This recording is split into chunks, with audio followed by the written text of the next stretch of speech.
Terima kasih Tuhan, kiranya Roh Allah yang kudus yang menguasai hati dan pikiran kami dan menolong kami untuk memahami kebenaran firman.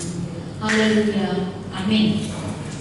Shalom Bapak Ibu jemaat yang dikasihi oleh Tuhan. Shalom. Saya juga ingin menyapa Bapak Ibu yang ada di rumah yang mungkin saat ini sedang mengikuti ibadah secara online dalam streaming Facebook ya, live gitu ya.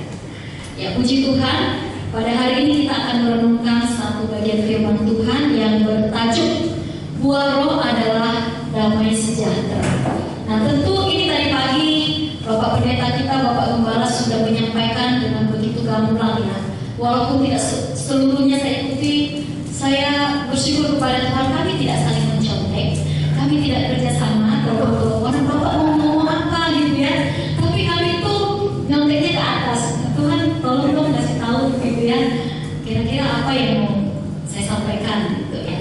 Puji Tuhan, pada sore hari ini Bapak Ibu Saudara yang terkasih, kita akan membahas atau merenungkan firman Tuhan dari Yesaya 26 ayat 3 dan Galatia 5 ayat 22. Tapi sebelum ke sana, saya mau menampilkan gambar ini dulu. Ya. Nah, ini Bapak Ibu, ini gambar apa ya? Ya? Salib terbalik. Ada lagi? Ya? Salib patah. Ya. Ada lagi? Jawaban yang lain? Ya? Jawaban yang lain nggak tahu gitu. Itu juga jawaban kok. Ya. Ya, ketika saya mencoba browsing ya tentang damai sejahtera di internet, ini muncul. Saya juga berpikir ini adalah apa itu? Salib terbalik dulu ya, kita berpikir seperti itu. Tapi ini adalah lambang perdamaian, ya. Lambang perdamaian atau sign peace namanya, ya, sign peace. Dan ini adalah satu lambang yang sangat terkenal sejak tahun 1985. Ya, ini ada artinya. Jadi bukan sekedar lambang. Ya, ini adalah semafor dari Angkatan Laut Amerika.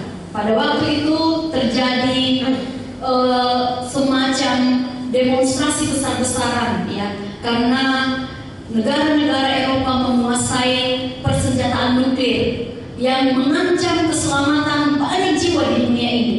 Karena pada waktu itu negara-negara Eropa adalah negara yang sangat kuat ya, yang punya tendensi untuk menghancurkan dan meluluhlantakkan negara-negara yang dia ingin invasi seperti itu. Nah, terjadilah gerakan ya.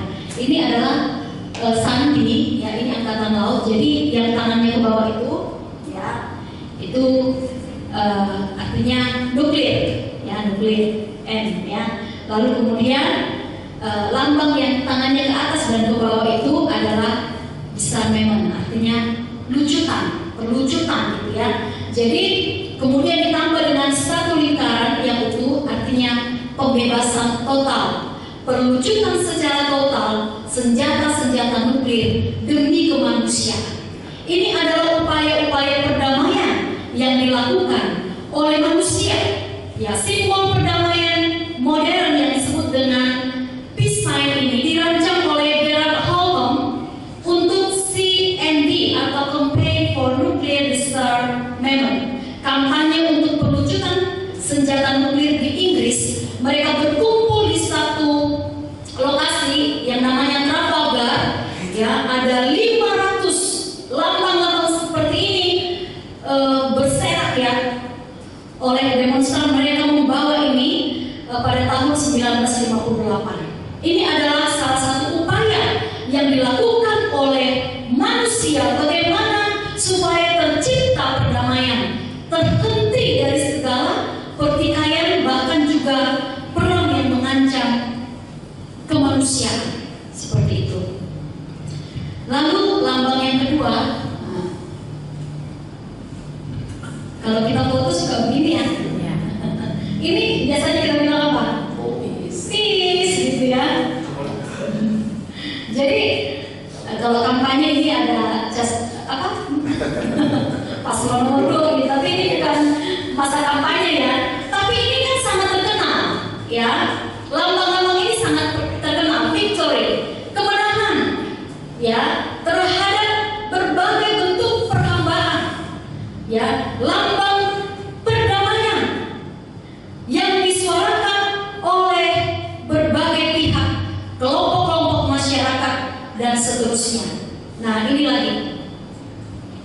Ada yang ketiga nih.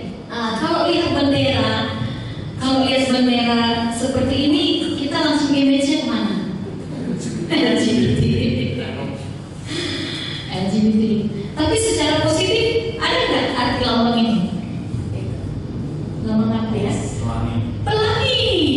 Ya, pelangi. Ya, tanda janji Allah kepada manusia melalui Nuh dalam Kejadian pasal yang ke-9. Ya. Tapi ini adalah disebut dengan bendera perdamaian. Pertama kali, ya, bendera ini digunakan di Italia pada pawai perdamaian. Jadi ini ada upaya-upaya yang dilakukan oleh manusia atau sekelompok orang, ya, untuk mengupayakan perdamaian. Dan ini terjadi tahun 1961 dari Perugia sampai ke Assisi. Ya, diselenggarakan oleh seorang filsuf yang bernama Aldo Captini. Ya, jadi dia terinspirasi dari bendera perdamaian yang digunakan pada pawai di Inggris juga, ya, di demonstrasi tahun 1958. Ya, kemudian, ya, karena tiba-tiba muncul inspirasi, dia menyuruh beberapa wanita untuk menjahit potongan-potongan beberapa warna, ya, potongan-potongan bahan beberapa warna, dan jadilah bendera seperti ini yang ingin menyuarakan perdamaian. Berhentilah segala pertikaian, berhentilah segala bentuk peperangan, karena itu akan mengakibatkan bukan hanya kesulitan, penderitaan, tapi juga kematian. Jadi ada upaya-upaya dari manusia untuk menciptakan perdamaian atau membawa shalom atau damai sejahtera itu ke tengah-tengah dunia ini. Nah, yang terakhir yang kita tahu yang sangat kenal ini adalah lambang PBB, lambang perdamaian yang bersifat global. Ketika saya mencoba browsing lembaga perdamaian dunia, ini yang langsung muncul PBB, karena, ya, ini adalah satu perserikatan dari berbagai bangsa di seluruh dunia, ya, ratusan bangsa yang dibentuk untuk menghindari perang, menjaga perdamaian di seluruh dunia. Maka di badan PBB ini ada bagian-bagiannya masing-masing, menolong orang-orang miskin, gizi buruk, pendidikan, dan sebagainya. Karena ada upaya bagaimana tercipta shalom di tengah-tengah dunia ini. Tapi pertanyaannya Bapak Ibu, ini pertanyaannya yang pertama, mengapa sih manusia berusaha untuk menciptakan damai sejahtera? Mengapa? Mengapa manusia begitu getol, berusaha keras, berupaya dengan segala bentuk untuk mendapatkan, menciptakan damai sejahtera? Mengapa? Yang kedua pertanyaannya adalah, apakah kedamaian itu sudah benar-benar tercapai di dunia ini? Setelah disuarakannya lucutan nuklir, ya, di Eropa pada waktu itu, setelah disuarakannya perdamaian di Italia, bahkan ada gerakan 2 jari, peace, damai, damai, damai, gitu ya, dan berbagai upaya-upaya dilakukan. Apakah kedamaian itu sudah benar-benar tercapai di dunia? Tadi pagi saya mengintip sebentar live-nya Facebook kita. Bapak Pendeta Johnson menampilkan bahwa dunia ini sampai saat ini pun sedang tidak baik-baik saja. Walaupun manusia berusaha begitu keras untuk menciptakan dan mengupayakan kedamaian, membawa shalom ke tengah-tengah dunia ini, tetapi sampai sekarang, apakah PBB mampu menghentikan perang antara Rusia dan Ukraina? Apakah PBB mampu menghentikan perang antara Israel Palestina sekarang meluas ke beberapa negara yang ada di sekitar Timur Tengah? Mampukah? Sampai sekarang kenyataannya perang itu belum selesai, dan itu menimbulkan begitu banyak penderitaan, bukan hanya kerugian materi tapi juga banyak jiwa yang meregang nyawa oleh karena perang itu, yaitu perang. Sedangkan Indonesia dalam ruang lingkup yang lebih kecil, satu negara, apakah memang Indonesia sedang baik-baik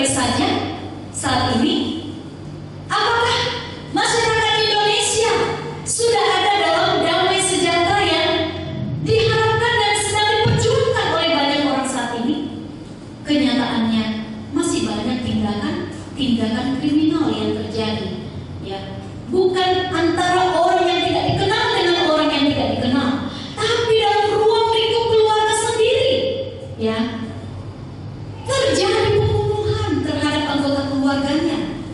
Orang-orang yang sangat dekat, yang seharusnya menjadi tempat untuk dia bertukar pikiran, berdoa bersama-sama, tapi justru sangat merugikan dan sebagainya. Perekonomian kita memang katanya saat ini Indonesia sedang baik-baik saja secara ekonomi, ya. Pemerintah berusaha menekan inflasi, tapi apakah itu berarti bahwa di Indonesia tidak ada lagi kemiskinan? Masih banyak, ya. Apakah di Indonesia sudah damai sejahtera, tidak ada lagi korupsi dan nepotisme? Walaupun ada lembaga yang dibentuk oleh pemerintah untuk mengurusi itu, apakah selesai? Tidak selesai. Nah, persoalannya adalah yang harus kita ketahui, apa yang mengakibatkan manusia itu tidak hidup dalam damai sejahtera, ya.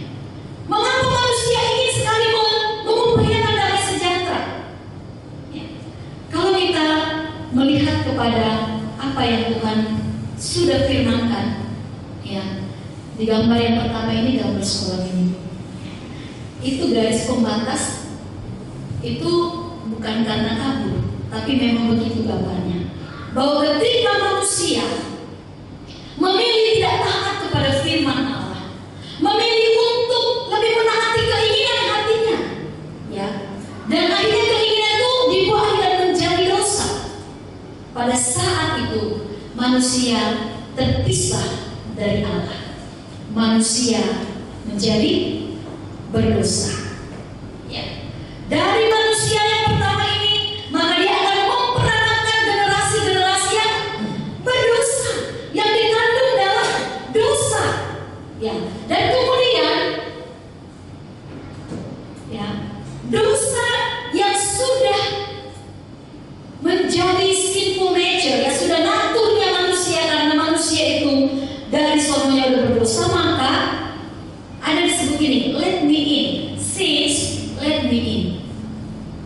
Artinya orang bukan hanya berdosa karena dia dikandung dan diperanakan oleh dosa, tapi dia sangat menikmati dosa, sangat menikmati hidup dalam dosa, berbagai rupa-rupa dosa.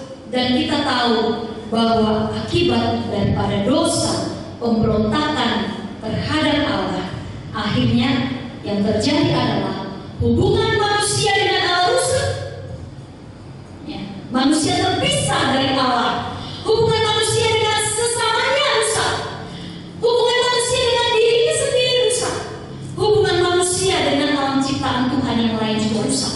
Maka terjadi eksploitasi besar-besaran, kerusakan ekosistem, ekologi, dan macam-macam yang akhirnya manusia juga yang menderita. Bapak Ibu yang terkasih dalam Tuhan Yesus Kristus, di dalam Kejadian pasal 3 ayat yang ke-8, ya, kita mencoba mereview lagi, ya, bagaimana awal damai sejahtera itu hilang dari kehidupan manusia. Dalam Kejadian pasal 3 ayat 8, ketika mendengar suara Tuhan Allah yang berjalan-jalan di taman pada waktu hari sejuk, manusia itu dan istrinya menyembunyikan diri dari hadapan Allah di antara pepohonan di taman. Manusia dan istrinya menyembunyikan diri, ya. Disinilah yang pertama kita melihat bahwa manusia itu tidak lagi memiliki relasi yang baik yang seharusnya yang pertama sudah dibangun oleh Tuhan dengan begitu sangat baik, tapi manusia karena dosa akhirnya dia terpisah dari Allah, menyembunyikan diri. Ketika Allah datang, mereka bukan datang menyambut Tuhan, tapi mereka pergi bersembunyi. Dan mereka berpikir bahwa ketika mereka bersembunyi, Tuhan tidak tahu keadaan mereka. Di ayat yang 10, ketika Tuhan bertanya dalam ayat sebelumnya, ya, di mana engkau? Ya, Tuhan bertanya kepada Adam, di mana kau? Lalu Adam menjawab, ia menjawab, ketika aku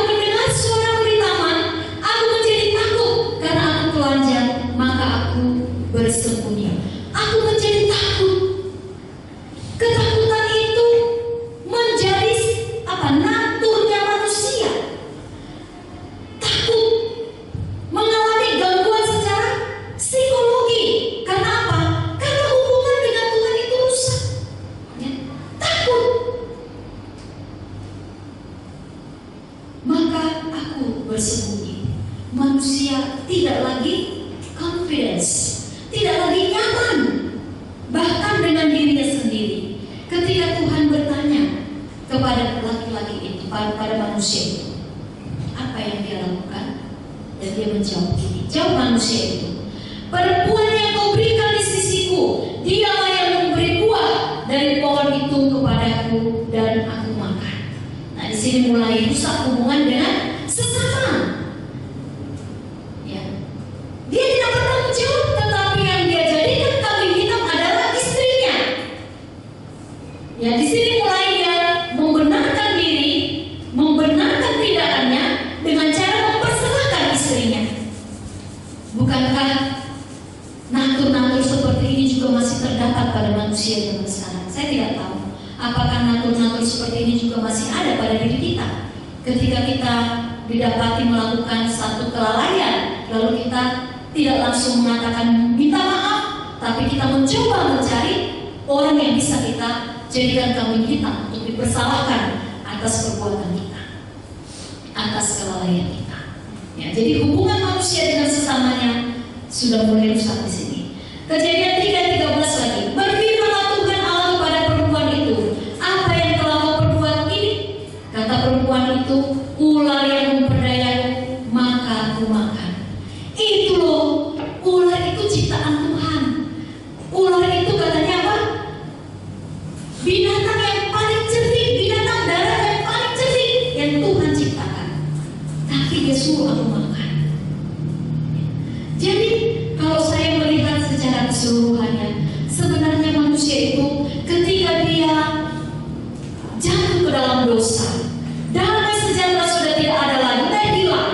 Dan dia yang berusaha menutupi dosa dengan dosa. Dan itulah akhirnya manusia itu tidak bisa hidup dengan damai sejahtera, baik dengan Tuhan, dengan dirinya sendiri, dengan sesamanya, dan juga dengan lingkungannya.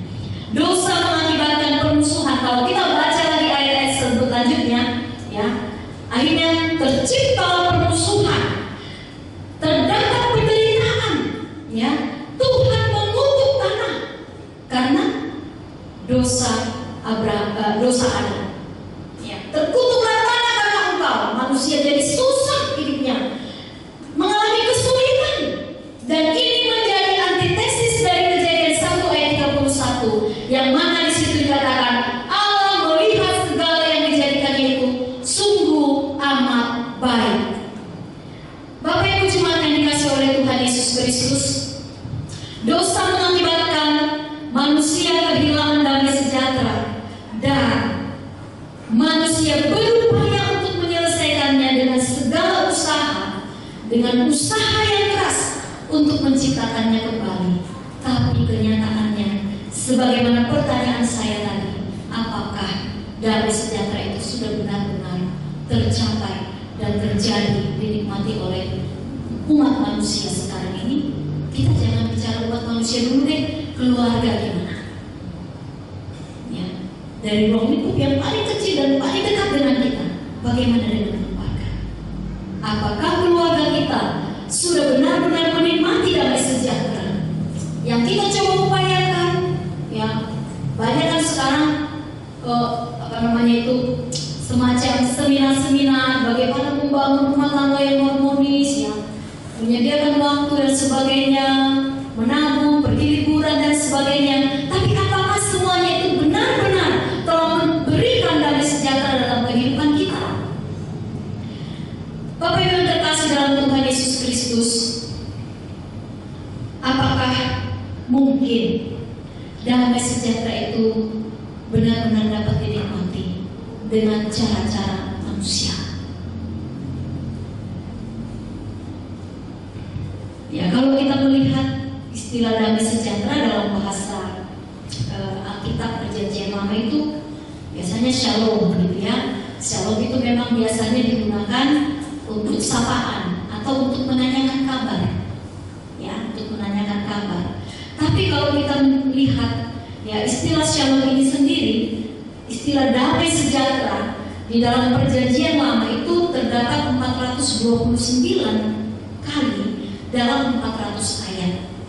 ya, dalam perjanjian lama saja. Yang mana shalom ini bukan hanya bicara tentang ketiadaan perang, ya, tapi itu bicara well-being, prosperity, completeness, healthy, safety, harmony with God and others. Jadi bicara tentang keutuhan hidup yang sempurna gitu ya. Jadi damai sejahtera ini adalah satu angan-angan manusia yang memang sangat ideal untuk dinikmati gitu ya. Tetapi ya, meskipun demikian, shalom itu menjadi sesuatu yang tidak dapat diupayakan oleh manusia. Walaupun shalom itu adalah satu kesempurnaan keutuhan hidup yang ingin didapatkan oleh manusia. Dengan berbagai cara dia ingin mendapatkannya, mengusahakannya. Tetapi apakah itu benar? Semuanya bisa dinikmati. The wholeness itu, apakah dia bisa menikmati kesempurnaan damai sejahtera itu? Dalam bahasa perjanjian baru, kata erene, ya, kata yang sepadan dengan shalom itu, ya, secara konseptual itu memiliki makna suatu keadaan yang tenang, damai, sentosa, tidak ada huru-hara, tidak ada demonstrasi, tidak ada perang, hidup antar satu dengan yang lain harmonis, baik dalam keluarga, bertetangga, aman, tidak ada pencurian, tidak ada orang jahat, selamat, dan juga hidupnya makmur, berkecukupan, bahkan juga mungkin berkelebihan. Ya. Dan istilah ini terdapat 92 kali ya, di dalam perjanjian lama yang memiliki arti dasar itu damai, perdamaian, keselasian, damai. Sedangkan istilah erene ini sebenarnya adalah satu istilah yang diadopsi ya. Erene ini sendiri adalah nama dewi, ya, dewi yang dipuja oleh orang-orang Yunani, yang melambangkan seorang perempuan yang penuh dengan kedamaian, kelembutan gitu ya. Istilah ini digunakan. Ya, nama dewi itu digunakan dan diadopsi, dipakai untuk menjelaskan damai sejahtera dalam perjanjian baru. Bapak Ibu jemaat yang dikasihi oleh Tuhan, dalam Galatia 5 ayat 22 sampai dengan 23, di situ dikatakan, tetapi buah roh ialah kasih, sukacita, damai sejahtera, kesabaran, kemurahan, kebaikan, kesetiaan, kelemah lembutan, penguasaan diri. Ya, dari yang kita baca buah roh yang ketiga, ya, di dalam satu buah roh itu yang ketiga di dalamnya adalah damai sejahtera. Nah, dan itu dikatakan adalah buah roh. Lalu dalam Yesaya 26 ayat 3 di situ tertulis, yang teguh hatinya kau jaga dengan damai sejahtera. Ada penekanan 2 kali. Saya pikir saya salah baca, tapi ternyata memang 2 kali di situ. Dalam terjemahan TB1 dia cuma sekali, TB2 dia 2 kali. Yang teguh hatinya kau jaga dengan damai sejahtera, sebab kepadamu lah ia percaya. Memang ini kedua ayat ini ada dalam konteks sejarah yang berbeda dan konteks situasi yang sangat berbeda, gitu ya. Dan di dalam konteks dalam Yesaya pasal 26 ayat 3 ini berbicara tentang bagaimana Tuhan sebagai tempat mereka untuk mendapatkan keselamatan dan ketenangan, ya, di dalam kehidupan mereka. Dan mereka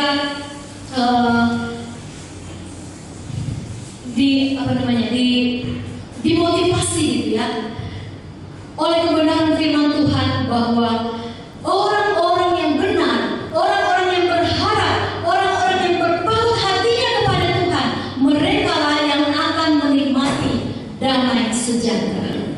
Nah, saya mencoba melihat dan menyimpulkan demikian bahwa damai sejahtera itu bersifat ilahi. Itu sebabnya manusia tidak dapat menciptakan dan meraih damai sejahtera sekeras apapun usahanya dan sebesar apapun pengorbanannya.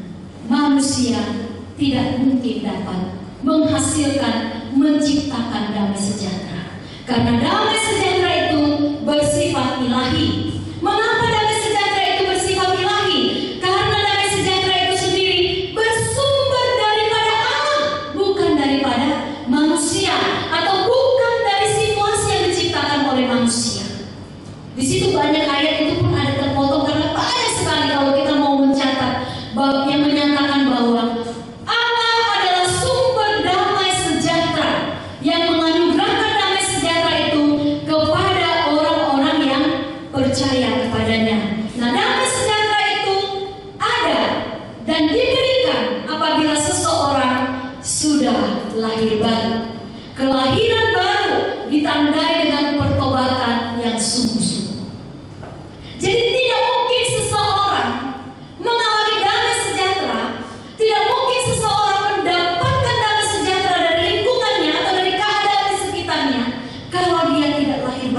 dan tidak hidup dalam pertobatan yang sungguh-sungguh dengan Tuhan.